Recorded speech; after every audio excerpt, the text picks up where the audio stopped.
I'm a big fan of the show. I want to begin by asking you about this big news we heard about the DVD prequel. And is it direct to DVD? Is that the Well, it's idea? going Or to air on USA, and then it'll certainly have a DVD release. But we'll see exactly how it gets distributed. Um, that is that's a question for better business minds than mine. But what can you tell us about the Sam prequel that was announced? well, it's going to be Sam on his last mission in South America. And it looks like we will be shooting it in South America as well. And it goes very well in some ways and very badly in other ways. And it's really about showing like how Sam became the Sam we know. And not starting out like he doesn't start that movie out as a guy drinking mojitos in South America who's helping regular people. I mean, he's in the military. He's a sort of military intelligence spy, special forces type, and he's a different guy than the guy he becomes. And so showing that transformation as he's running around doing a lot of fun, badass stuff is what it's all about. So it's an experiment. I mean, it's not like television is not littered with lots of prequels for characters who are not even like the main character on a TV show. But hey, Bruce is Bruce. He's got his own fan base. He's someone that we wanted to explore more.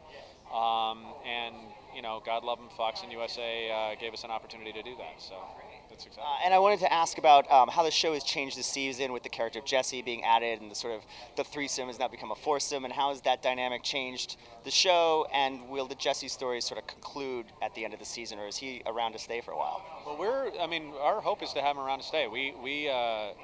I will say, Kobe Bell is, back me up here, like, he is a dream to work with. That dude is so much fun. He is so good. And he just nails it over and over and over. And he's got so much, I don't want to give it all away. He's got so much fun stuff to do. I was just watching a cut of an episode last night, and I was like getting chills. And I've read this scene. I know what happens. This is awesome. So it's very exciting. And but one of the things, for several seasons, just to, cards on the table, like we've done sort of, and here is an adversary for Michael for the season, and here is another adversary for Michael for the season. We wanted to do like, what if the Burn Notice runner, like what if the serialized element of the show this year has to do with a friend, like with someone that he cares about, with someone that he has a real relationship with, so that it's not just snarky dialogue back and forth with someone that he doesn't like and who basically doesn't like him. We kind of done that, and we didn't want to do it again. And so doing that with someone, and it fits in with what we wanted to do on the show.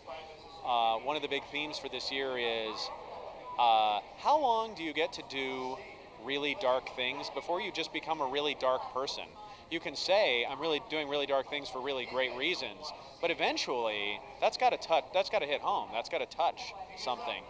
And the compromises that you're making, you may be able to justify them to yourself, but it doesn't mean other people agree with you. And so, on the one hand, we're a light, breezy summer show, and we like to have fun, and we like to blow things up. On the other hand, it's really fun for us to examine those issues for real. And so bringing this character in, who's someone who's not just a villain, who's someone that Michael can interact with and someone Michael cares about, someone who's like risking his life for Michael, and yet Michael has this secret from him. It's been really fun to explore, and it builds a really interesting relationship that goes to fun places. Yeah. And I know the Burt Reynolds episode is tonight. I just wanted to ask, what was it like working with Burt Reynolds, having him come in on the show? Now, were you there when Burt was there? I was not. I did have a role in cutting it. I think he was terrific. We had a couple of other writers cover the set, but Burt is Burt Reynolds, and he just pops on the screen. I think he and Jeffrey had a tremendous time working together, and I think Jeffrey in some ways was working with his idol, and Burt made a funny comment, which he basically said, if I were a few years younger, I would be playing your role. And I think that's what's really fun about that show, is that you see, you could buy that was maybe where Michael will end up when he's, Bert's age. So it's a really fun show.